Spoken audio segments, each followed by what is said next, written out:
Welcome to Reflections, for anyone looking for just a little bit of church. Let's listen to Mark's account of the death of John the Baptist. King Herod heard of Jesus and his disciples, for Jesus' name had become known. Some were saying, "John the Baptizer has been raised from the dead, and for this reason these powers are at work in him." But others said, "It is Elijah." And others said, "It is a prophet like one of the prophets of old." But when Herod heard of it, he said, "John, whom I beheaded, has been raised."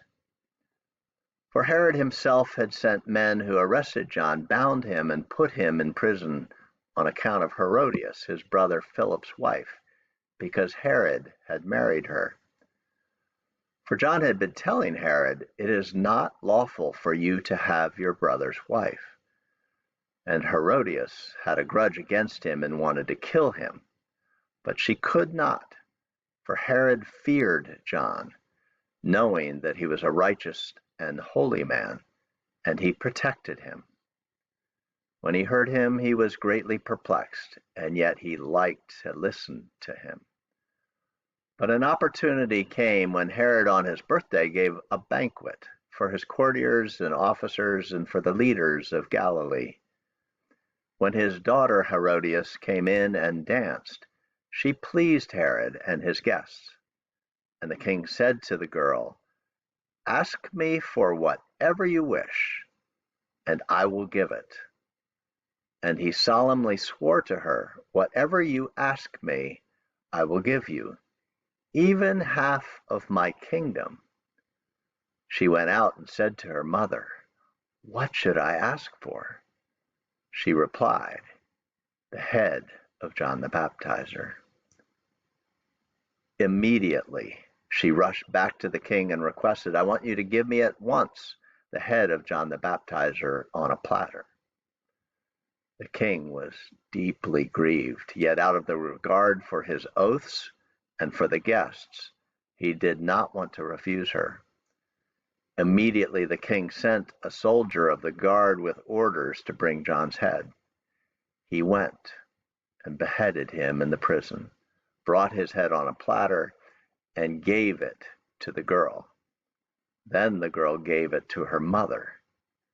When his disciples heard about it, they came and took his body and laid it in a tomb. Here ends the reading. That John the Baptizer was a righteous and holy man, as described by even Herod, the man who ordered his beheading, is of no dispute.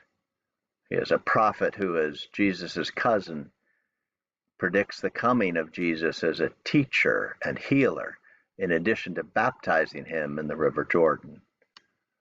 Alongside of the disciples, John stands out as one of the greatest and holiest of characters in the New Testament.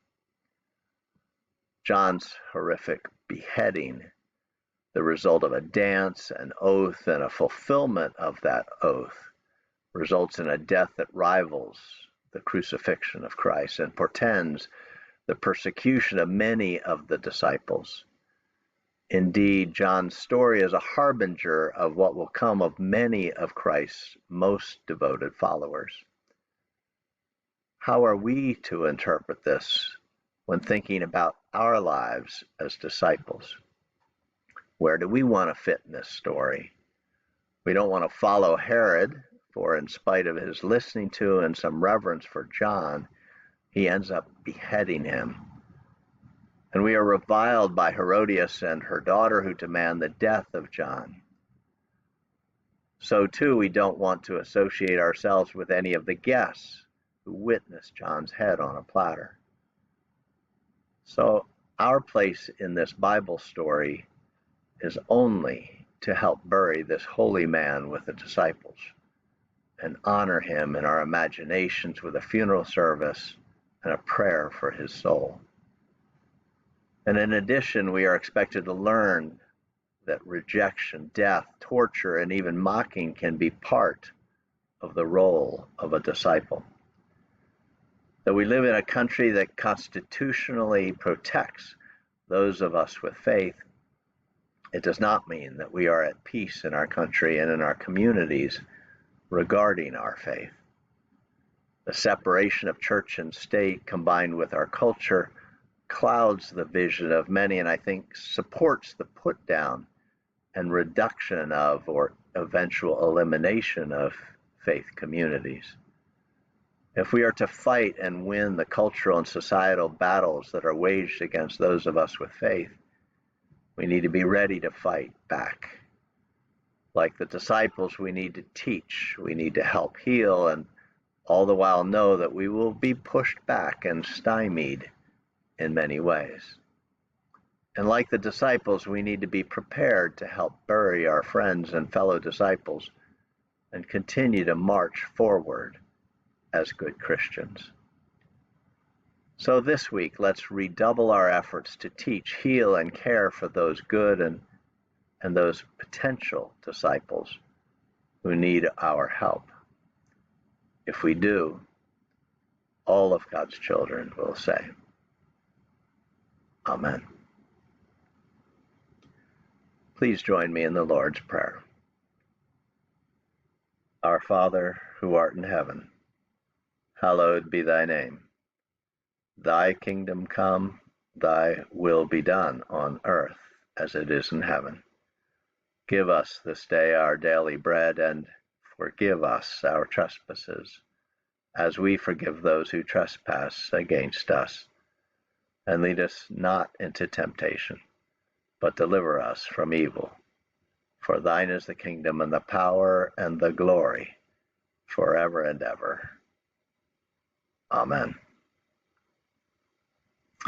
My song choice this week is Scars in Heaven by Casting Crowns.